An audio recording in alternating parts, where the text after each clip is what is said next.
लोकाभिरामं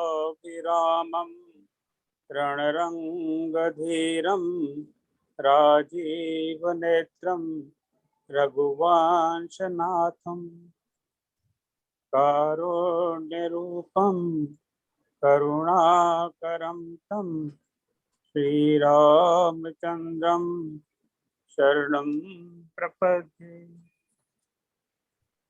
मनोजवं मारुततुल्यवेगं जितेन्द्रियं बुद्धिमतां वरिष्ठं वातात्मजं वानरयोतमुख्यं श्रीरामदूतं शरणं प्रपद्ये। श्रीरामदूतं शरणं प्रपद्ये। श्यावर रामचंद्र भगवान की जय। उमापति महादेव की जय। पवन सुत हनुमान की जय। श्री कृष्ण कन्हैया लाल की। सुपुनः जय श्री राम। आप सबका स्वागत। आशा करता हूँ आप सबकी होली अच्छी भली बात शुभ हुई होगी और सबने बड़ा आनंद लिया होगा। तो होली के रंग में तो हमें हमेशा लगे रहना चाहिए। तो आज मानस के पात्र पर जो पिछले 1.5-2 महीने से चर्चा हो रही है, तो उसमें आज हमारे पास 6 वक्ता हैं। श्रीमती वसुमती चतुर्वेदी जी मंत्रा पर बात करेंगे।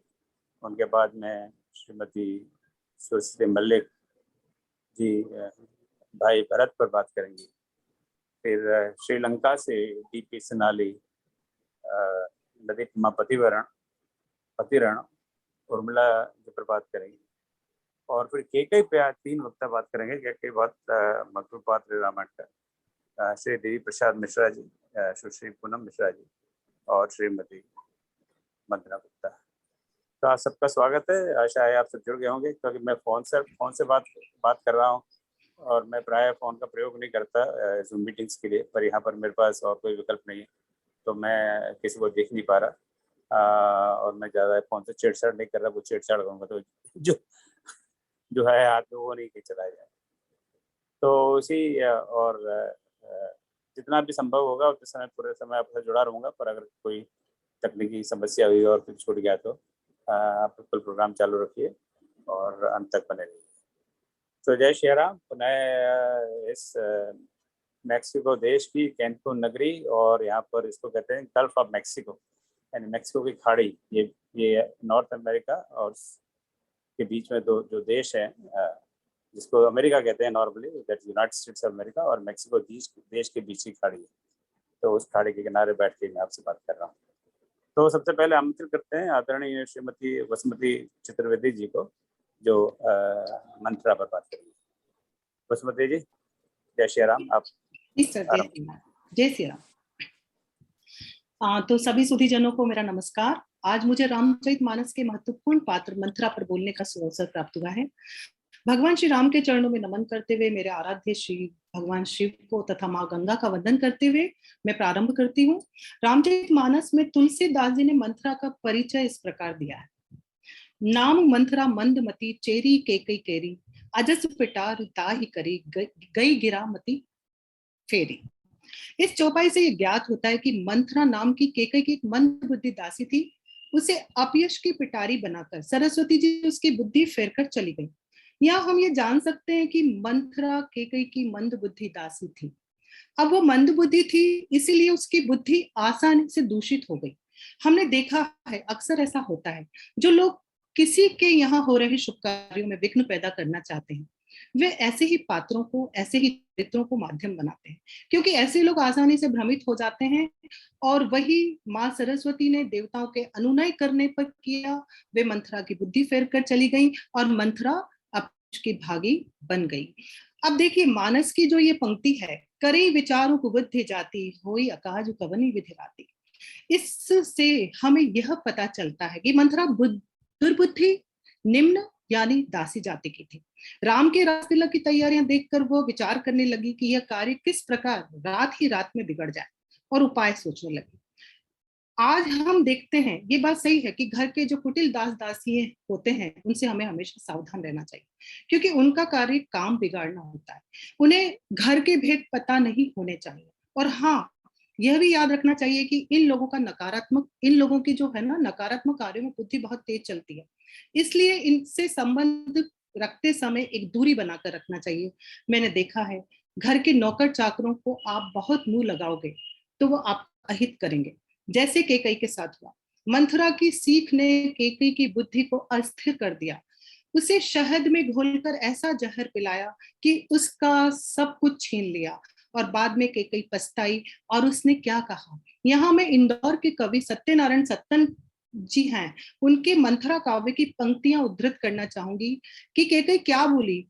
निम्न स्तर के जिनके कृत्य, वही दुर्जन बनते हैं भृत्य। भृत्य सब होते एक समान, उपेक्षा ही उनका सम्मान। भ्रष्ट कर डाला मेरा नेह, राम जैसे पुत्र पर किया संदेह। इस आधार पर हम ये कह सकते हैं कि मंथरा दूषित बुद्धि की थी। यदि वो निर्मल बुद्धि होती तो कम से कम इतना तो सोचती कि मैंने इस कुल का नमक खाया है। रघुकुल की परंपरा में बड़े पुत्र को युवराज बना जाता है तो वो उसको मानती, कुल का हित सोचती, समाज का हित सोचती, परंतु इसके विपरीत वो केकई को राम के युवराज बनने के विरुद्ध भड़काती है। इसलिए ही तो केकई उसकी शारीरिक ऐब की ओर इंगित करती हुई मुस्कुराती हुई कहती है कि काने खोरे कुबरे, कुटिल कुचाली जानी, तिय विशेषी पुनिचेरी करी, भरत माधु मुस्कानी। तो अर्थात यहाँ पे ये है कि काने लंगड़े कुबड़ों को कुटिल और कुचाली जानना चाहिए, उनमें भी स्त्री और खास करके दासी को। ऐसी दासी का चरित्र तो यहाँ केकई ने स्वयं घोषित कर दिया है, और ऐसे लोगों में कुटिलता का लक्षण अतिरिक्त होता ही है, अतः उनसे सावधान रहना चाहिए। परंतु विडंबना देखिए कि स्वयं केकई ही कुबड़ी मंथरा की कुचाल में उलझ गई। यह तो हुआ मंथरा के चरित्र का एक पक्ष, परंतु मंथरा के चरित्र का दूसरा पक्ष भी है, जिसके आधार पर हम कह सकते हैं कि वो तीव्र बुद्धि भी थी। हम सब जानते हैं कि केकई के साथ वो दहेज में आई थी। केकई के प्रति मंथरा का अतिशय प्रेम देखकर महाराजा अश्वपति ने मुख्य धाय के रूप में उसे रानी केकई के साथ उसकी देखभाल करने के लिए अयोध्या भेजा था। इसके अलावा मंथरा के बारे में और भी कई गाथाएं, परंतु हम उनका यहाँ जिक्र नहीं करूंगी मैं। पर इतना अवश्य कि बचपन से वो रानी उसको बहुत प्यार करती थी, और भरत उसके नाती जैसा था। तो जब उनका भला सोच रही है तो उसमें कोई गलती नहीं की उसने यहाँ अपनी स्वामी भक्ति दिखाई, अपनी स्वामिनी का हित सोचा। श्री राम के राज तिलक की तैयारियों से वो उन दोनों के भविष्य को लेकर चिंतित हुई, तो ये भी कोई गलत न था। और वैसे भी वो अयोध्या के राजमहल में रहकर रानी केकई की महत्ता के बारे में सोचती रहती थी कि वो कैसे राजा दशरथ की नजरों में महत्वपूर्ण बनी रहे, इसी उधेड़पुन में लगी रहती थी। जैसे कि एक बार उसके अनुभवी मन ने ये जाना कि राजा दशरथ केकई से निसंदेह प्यार तो बहुत करते हैं, परंतु किसी समस्या पे विचार विमर्श वो बड़ी रानियों से ही करते हैं। इसका मतलब ये हुआ कि राजा केकई को परिपक्व नहीं मानते। उसने इसी बात पर केकई को समझाया और बोला कि अपने पति की प्रेयसी बनने से काम नहीं चलता, महाराज के दुख सुख की संगिनी बनो, नहीं तो बड़ी रानियों जैसी प्रतिष्ठा तुम्हें कभी नहीं मिलेगी। तो यह सीख कहीं ना कहीं उसकी बुद्धिमत्ता को दर्शाती है। हर कार्य में वो केकई को सम्मान दिलवाने की चेष्टा करती थी, उसे उकसाती, चाहे वो देवासुर संग्राम में राजा के साथ जाने की बात थी या यज्ञ में सहधर्मिणी बन के कौशल्या के साथ बैठने की बात हो। ये सब बातों में उसने मतलब केकई को एक वरीयता दिलाने की कोशिश की। इस प्रकार हम कह सकते हैं कि उसकी निष्ठा केकई के प्रति अगाध थी। हालांकि वो इस निष्ठा के प्रदर्शन में कलंकिनी बन गई, पर उसने यह परवाह नहीं की। वो माँ के समान केकई का हित सोचती थी, परंतु एक संकुचित हृदय वाली माँ थी। उसकी बुद्धि भरत के चरित्र की था नहीं जान पाई कि भरत जैसा भाई ये स्वीकारेगा भी या नहीं। जिसे बचपन से पाला उसे वो पहचान नहीं पाई, यहाँ उसकी गलती हुई। अंततः मंथरा के चरित्र मंथन के उपरोक्त दोनों पक्षों के अलावा यह महत्वपूर्ण बात यहाँ पर मैं कहना चाहूंगी कि जब दशरथ ने राजा बनाने का निश्चय किया राम को, मतलब युवराज पद के लिए तैयारियां शुरू हुई, तो देवता घबरा गए, क्योंकि उनका उद्देश्य तो था राम बन जाएं और रावण सहित अन्य राक्षसों का वध करें, और इसीलिए राम का अवतार हुआ था। तब जाकर देवता ने माता सरस्वती से प्रार्थना भी की कि विपत्ति हमारी विलो की बड़ी, माँ तू करी सोई आजू। राम जाहि वन राजू तजी होई सकल सुर काज। इस कारण सरस्वती, इसी कारण से सरस्वती जो है अयोध्या आई और उन्होंने मंथरा को इस कार्य के लिए चुना और मंथरा इतने बड़े कलंक की भागी बनी। यहाँ माता सरस्वती का चमत्कार उस दीन नृत्या के चरित्र को एक अलग तरीके से देखने के लिए विवश करता है।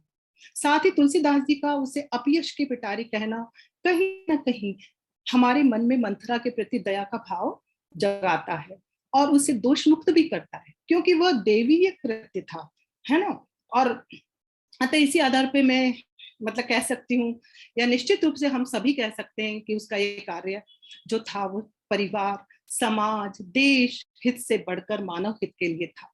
कितनी उत्कृष्टता थी उसके चरित्र में। आज लोग वाहवाही लूटना चाहते हैं, पर उसके हिस्से में क्या आई? तिरस्कार, घृणा और वह अभागी। मेरी दृष्टि में मंथरा के चरित्र का ये उज्जवल पक्ष है। मेरा मत है कि मंथरा रामचरित्र को उजागर करने वाली मानस की सबसे महत्वपूर्ण पात्र है। उसी के कारण रामायण का ध्येय पूर्ण हुआ।